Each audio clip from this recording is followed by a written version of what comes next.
आपन जान, नास्ति आस्ति होए नहीं, परखो धोखा ज्ञान, पारक तेरो रूप है। आपू आपन जान, बहु जाना बहु ज्ञान को, पारक बिना न ठिकान, कहाँ रहेगा जीव। कहाँ है ब्रह्म अनुमान जगत कहाँ, तो ही ते सब जान, काने बाणे कल्पना।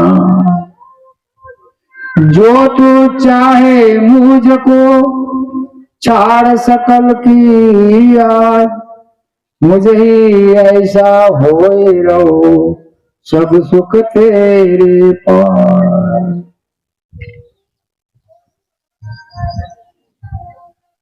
पारक हो अप्रोक्ष जब, सकल ध्यास मिटाए, राम स्वरूप सोई कीजिए, जीवन मुक्ति स्थिति पाए। कबीर साहेब पूर्ण काशी निर्णय सोय, राम स्वरूप पारक गुरु वंदनीय सब होय। बोले श्री सदगुरुदेव की जय। अनादि काल के संसार में अनेकों महापुरुषों हो गए, अपनी अपनी संसार गृहस्थी को त्याग करके जंगल में जाके साधना की, अभ्यास किए, जप किए, तप किए, तपस्या किए, योग किए, ध्यान किए, ज्ञान किए। सभी महापुरुष का लक्ष्य था कि हमारा दुख और बंधन से हम कैसे छूटे, वो कैसे दूसरे को इसका लाभ मिले। सभी प्राणी सुख चाहते, दुख कोई नहीं चाहते, फिर भी दुख मुफ्त में मिलते, इसकी कोई कीमत नहीं है, इसकी कीमत ली नहीं जाती है कि दुख रूपी प्रत्यक्ष सबको अनुभव में आए। तो कभी संसार में सबका कहते हैं कि सुख में साथी है सबे, लोग कुटुंब परिवार, दुख में साथी होते हैं धर्म अधर्म विचार। दो विभाग है, एक सुख और दुख, अंधकार और प्रकाश, तारा और सूर्य, ये दोनों सदा रहने वाला है। क्या चीज है? इसका कभी अभाव नहीं होगा, अभाव कर नहीं सकते, पर इसका प्रभाव मनुष्य को होता है। इसमें कबीर साहब ने अपना निर्णय से विचार के सूत्र बताया कि तोलो तारा जगमगे, जोलो उगे न सूर, तोलो जीव कर्मोस डोले, जोलो ज्ञान न पूर। ज्ञानी महापुरुष ने, संसार में बहुत ज्ञानी हुए, ज्ञानी कहते अपना अनुभव, अपने अनुभव करके दूसरे के लिए सांकेतिक शब्द को संग्रह किया। मुझे ही ऐसा होए रहो, सब सुख तेरे पास। महापुरुष कहते जो मैं से सुखी हूं, सभी प्राणी सुखी चाहते हैं, वे संसार में सब सुख के साथी होते हैं, पर सुख सुख में बहुत फर्क है। एक ब्रह्म का सुख होता है, एक संसार का अल्प सुख होता है, एक सत्य और अविनाशी सुख होता है। अल्प सुख, सुख और महासुख और स्वयं सुख, ये चार प्रकार का सुख होता है। ये चारों अवस्था का गुण है, ये सब चारों सबको अनुभूति होती है ना। ये कहीं बाहर खोजने ढूंढने जाना नहीं पड़ता है, पर जैसी हमारी समझ है उसी अनुसार से अनुभव होता है। कबीर साहब का प्रमाण है, जल परमाणे माछली, कुल परमाणे शुद्धि, जाको जैसा गुरु मिला ताकि तैसी बुद्धि। ये प्रमाण है। कबीर साहब की बात को, सत्य को बताया। कबीर साहब में खोटा चलता नहीं। खोटा व्यवहार जड़ का होता है। क्या होता है? वो जड़ को पक्ष लेवाना का होता है, जड़ की मानंदी करने वाला होता है, जड़ को प्रधानता देने वाला होता है। तो वो सत्य क्या है? ये सत्य सबके पास में। ये सत्य बाहर के ढूंढने जाओगे तो नहीं मिलेगा, कि तुम सत्य को भूल चुके हो। क्या हो चुके? ऐसी बात साहब ने बताई कि अपने आप को भूल गया। 5 दृष्टांत बताए। आपन को आप ही बिसरियो, जैसे स्वान कांच मंदिर में गर्भित भूसी मरियो, ज्यों के हरि बपु निरखिक उपजल प्रतिमा देखी पड़ियो, वैसे ही गज फटिक शिला में दसनन आरी अरियो, मरकट मुठी स्वाद ने बिहुरे, घर घर रटत फिरियो, कहीं कबीर ये नलिनी के सुना तो ने कौन पकड़ियो। ये कबीर साहब ने 5 प्रकार का दृष्टांत दिया है। इसमें 5 विष को सूक्ष्म प्रमाण दिया कबीर साहब। शब्द का, स्पर्श का, रूप का, रस का और गंध का। इंद्रियों का विषय है। क्या चीज है? एक इंद्रिया उसका ज्ञान करता है, एक इंद्रिया का जवाबदारी इसको कर्म करता है। तीसरा भीतर है, वो अनुभव करता है, अनुभवी समझ। स्वयं अंतर प्रत्यक्ष, बहिर्प्रत्यक्ष और स्वयं प्रत्यक्ष।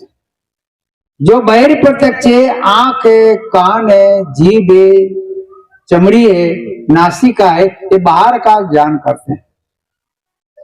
भीतर का इसका चिंतन करता है, मनन करता है, सोचता है, चित्त से चिंतन करता है, मन के संकल्प करता है, बुद्धि से निश्चय करता है, अहंकार की दृढ़ता।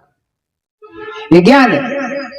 तो ज्ञान प्राप्ति के लिए कितनी मेहनत करनी पड़ती है, हमको संसार में अनुभव है।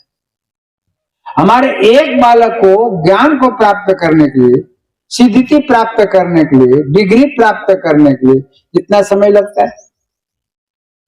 माए अपने बच्चे को 2.5 साल में मेहनत करके बाहर को ज्ञान कराती। ये प्रथम गुरु है माता। माता गुरु के जनाती, जो जानती है, बच्चे को सिखाती, पढ़ाती, याद करता है, परिचय कराती है। तो शरीर संबंधी माँ का उपकार महान है। 2.5 वर्ष हो जाने से बाद बच्चा चलने फिरने लगता है, कुछ मन विकास होता है, सोचने समझता है, तो बालवाड़ी में उसको भेजते। वो नहीं जा सकती अपने पति को, उनका पिता को और जवाबदारी दे कि ये अब जवाबदारी आप, मेरी ड्यूटी पूरी हो गई, अभी आप इसको क्या करना है, क्या नहीं करना है, आप उसकी कार्य कीजिए। तो वो पिताजी है, वो बालक को अपने अच्छा बनाना चाहते, बुद्धिमान, ज्ञानी, समझदार, तो वो अच्छी अच्छी स्कूलों में भर्ती करते। आजकल तो इंग्लिश मीडियम की स्कूलें चलते हैं, तो उनको तुरंत शॉर्टकट वस्तु चाहते हैं कि जल्दी की जल्दी मेरा बच्चा बालापन में विकसित हो जाए, बुद्धि विकसित, समझ बढ़े, तो एक बड़ा नागरिक बन सकता है, अच्छे पद पर पहुंच सकता है, अपना परिवार का भी विकास कर सकता है, परिवार को सुख सुविधा भी दे सकता है, देश की, राष्ट्र की सेवा भी कर सकता है। तो उनके गुण विकसित करना, तो कई विषय से अध्ययन करना पड़ता है। वो प्राप्त होने, पूर्ण होने के बाद उसकी ड्यूटी पूरी है। तो आज समझिए कि आज हमारा बच्चा 30 साल की उम्र तक पढ़ता है, पढ़ाया जाता है। पहले तो ऋषि मुनि 4 विभाग बनाया था, अपनी जीवन जीने का अवस्था उम्र का 4 विभाग बनाया था। 25 वर्ष तक सीखना चाहिए, इसलिए पवित्र मन, वाणी, कर्म को बनाना चाहिए। इसको से ब्रह्मचर्य अवस्था कहते हैं। नंबर दूसरे में गृहस्थी अवस्था आती है, तीसरी वानप्रस्थ अवस्था आती है, चौथी संन्यास अवस्था। ऋषि मुनियों ने अवस्था और ज्ञान और समझाया। भाई आप कोई नियम से चलोगे तो आपको समय अवसर मिलेगा, और बिना नियम का कोई भी काम करोगे तो सफलता नहीं मिलेगी। तो 25 वर्ष तक पहले पढ़ाई होती थी। जो तुम्हारा बच्चा जो है 5 साल का होता है, 6 साल का होता है, बाल वाल भेजते, तो संसार में संपूर्ण विद्या 14 प्रकार की होती है। 14 विद्या कहते, ब्रह्म ज्ञान है, रसायन है, नाटक है, चातर है, अश्वरवाण है, कितनी 14 प्रकार की विद्या है। तो बालक को एक एक विद्या एक एक साल पढ़ाना शुरू करते। क्या करते? तो 14 5 19 हो गया। फिर अनुभव के लिए प्रैक्टिकल करने 6 साल लगता था। तो 25 वर्ष तक पूर्ण रूपेण अप्रोक्ष अनुभव होता था। तो उसके बाद में उसकी, जब आप सब कुछ जान लेंगे, सब नीति जान लेंगे, संसार सब कुछ जान लेंगे, फिर आपको कैसा उपयोग करने का है, पहले एकत्र करने का जो समय था 25 से 50 वर्ष तक आपको उपयोग करने का है। अपना जीवन को सार्थक बनाना है, गृहस्थी बनाना है। ये सीखने के लिए सब कुछ जाना, साधु को, संसार को, सब कुछ जाना, बंधन की मुक्ति को सब जान लिया। अब इसको अपने को अवस्था के अनुसार उसको अपने को बनाना है। किसको बनाना है? मन को बनाना है। वे तन को बनाया, अब मन को बनाना है। पहले मन अपने पढ़ाई लिखाई में विकास गया, अब इस शरीर में साथ में रह करके मन को बनाना है। जब कभी जाके तन रहता मन जात है, और मन रहता तन जाए, तन मन एके हुए रहे, तब हंस कबीर का है। तो कबीर साहब ने अपना प्रमाण दिया। पर संसार में एक होता है, जो भ्रमिक लोग होते हैं, वो भी अपना मन को बनाना चाहते हैं। अब संसार में विषय और प्रपंची लोग, वो भी अपना बनाना चाहते हैं। 3 विभाग हो। संसार का विभाग है मुख्य प्रधानता विषय और वासना का है, और भ्रमिक गुरु का संबंध है भ्रम और कल्पना का। अब सदगुरु का ज्ञान और रहने का है। तीनों विभाग है, तीनों अपने अंदर बसता है। तो मंदिर में उसको तैयार करना पड़ता, मन मंदिर में तैयार करना पड़ता है कि मन हमारा दर्पण है, मन हमारा आरिसा है। जो हमने गृहस्थी जीवन में जो बिंब तैयार करते हैं, इसका प्रतिबिंब मन में पड़ता है। माने संस्कार मन में बनता है। क्या बनता है? जैसे कपूर जल जाता है, उसकी गंध रह जाती है, तो हम जो कर्म करते हैं उसका संस्कार मन में टिक जाता है।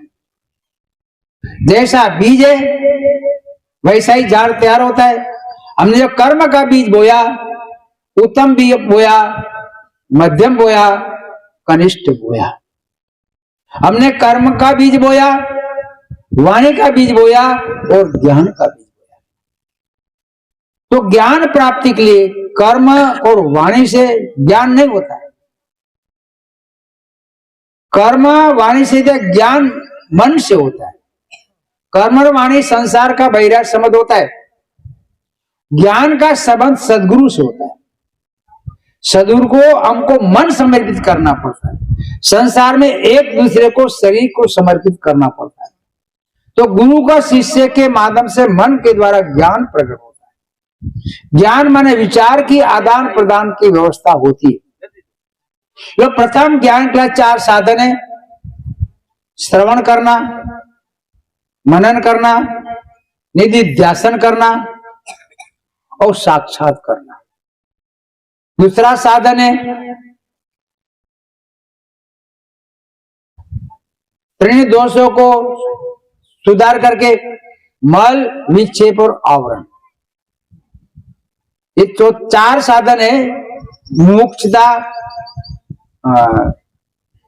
विवेक, वैराग्य, मोक्षा और सठ संपत्ति। पहला साधन है विवेक होना, दूसरा वैराग होना, तीसरा मुमुक्षु होना, चौथा सठ संपत्ति होना। तो 4 साधन को खुलासा करते विवेक माने हम संसार में गोलमाल करते हैं। जो अलग अलग चीज को एक करते हैं, तो एक को अलग है, एक हो गई है। इसको कला को सत्संग अलग करा की बुद्धि मिलती। क्या मिलती है? संसार में साधन व्यवस्था संसार की चाहिए, यहाँ बुद्धि मिलती। बुद्धि विकसित किए बिना हमको अलग एक दिखता है, पर अलग कैसे करना ये वहां उसको जाना बुझा जाए। तो सत्संग बिना सत्संग बिना विवेक नहीं होता। बिन सत्संग विवेक न होई और राम कृपा बिनु सुलभ न सोई। नीति बता दी। अब सत्संग में जाएंगे तो हमको विवेक हुआ, तो सत्संग में जाके क्या करेंगे? कबीर साहब का अभिप्राय है कि परखा वे परखे सदा, सत्संगत के बीच ताको हमारी बंदगी, किंचित रहे न कीच। कबीर साहब खुला सा बता, साफ बता दिया। वो मैदान के बताया, छिपाए नहीं। संसार में भ्रमिक लोग छिपाने का काम करते, गुप्त मंत्र देते, गुप्त सलाह करते, गुप्त कार्य करते। कबीर साहब ने मैदान में काम किया। कबीर साहब की आम बातें कबीर साहब बताया, कहते हैं कबीर खड़ा बाजार में, सबकी चाय खेर, ना काऊ के दोस्ती और ना काऊ से बेर। कबीर खड़ा बाजार में, ले लुकाटी हाथ, जो घर जा रहे अपना, चले हमारे साथ। तो कबीर साहब सत्संग के अंदर सबको बुलाते थे। जैसे झगड़ा झंझट होता है, बिना बुलाए लोग एकत्रित हो जाते। क्यों? तमाशा देखने आते हैं, उसमें रुचि प्रीति रहती। अगर कोई सत्संग बुलाए के आओ तो भी आना नहीं चाहते। क्यों? उसको मर्म नहीं जानते, उसकी कीमत नहीं जानते। मनुष्य का 4 साधन मुख्य है। मानुष जन्म, सदगुरु मिलब, मोक्ष इच्छा होय, ये चारों परम है, पाए स्वर्ग न होय। मनुष्य जन्म मिलना भी बहुत दुर्लभ है। लोग आज तो मनुष्य इतनी कीड़ी मकोड़ों शरीर का कितना देखे, कहां कम है। और मनुष्य आकार मात्र मनुष्य, ये मात्र गुण मनुष्य की बात चर्चा हो रही। ये मनुष्य जन्म गुणवान मनुष्य होता है, वो जन्म जन्म का तपस्या करते हैं, तब मनुष्य जन्म प्राप्त होता है। आज बड़े बड़े जो लोग तैयार होते, कितने साल में मिलते? क्या रेस के घोड़ा में सब चलते? प्रधानमंत्री बनने, राष्ट्रपति बनने, सुप्रीम कोर्ट के जज बनने के, बड़े बड़े बनने के सब लग रहे थे, तो कौन होते? कोई बिरले वहां पहुंच पाते। ये कबीर साहब के पूर्व नीति में कहते हैं कि पूर्व पुण्य बिनु मिले न संता। जब हमारा जन्मों जन्म का पुण्य संचित कर्म जो है हमारे सामने जागृत होते, तब संत की मुलाकात होते। अरे संत रावण भी थे, रावण नहीं थे क्या? रावण ज्ञानी सब प्रकार शक्तिशाली थे, वो 4 वेद 6 शास्त्र का ज्ञाता थे। ऋषि मुनियों ने बनाया वेद का, उसको भी प्रथम भाष्य रावण ने किया, तो कितना बुद्धिमान होगा है? अपने अनुपदेश जो शास्त्र उत्पन्न किया, तो 10 व्यक्ति का काम करने वाला, 10 बुद्धि का 10 डिग्री को प्राप्त करने वाला वो आदमी कैसे बड़ा होगा? पर आदमी बड़ा भी छोटा होता है। इस कारण से कुसंग से कारण पता है ना, को ना कुसंगत पाए नसाई, रहे न नीच मते चतुराई, कैसा हो कोई संग पाकर बिगड़े सो। इसकी विरोध में दूसरा प्रमाण है वालिया लुटारा का। वालिया लुटारा कितना आतंकवादी था, कितने लोगों को त्रास दिया था, कितने लोगों का बलात्कार किया था, भ्रष्टाचार किया था, हत्या किया था, क्या क्या। वो कुसंग का सम्राट था। जैसे कुसंग का जो सम्राट था वो अपना कुसंगी बन जाता है, और रावण ज्ञान का सम्राट था। तो वालिया लुटेरा सत्संग पा करके अपना मन वाणी जीव को पवित्र बना के राम का इतिहास लिखा, जिसको कहते हैं रामायण। ये माने लुटेरा था, गलत रास्ते में था, संत का दर्शन मिल गया, संत का आश्रय मिल गया तो महाज्ञानी हो गए। राम ने रावण को परास्त किया, और राम को कितने परास्त किया? रत्नाकर ने, वाल्मीकि ऋषि ने, किसके द्वारा? उनके बच्चों के द्वारा। वो साधु अगर लड़ नहीं सकता, वो तो मुर्दे का जिंदा करने वाले होता। वो पहले जिंदे को मुर्दा करते थे, उनको सदगुरु मिल गए तो अब मुर्दे को जिंदा करने। तो अपनी विद्या को सिखा करके लव और कुश को उसमें भर दिया।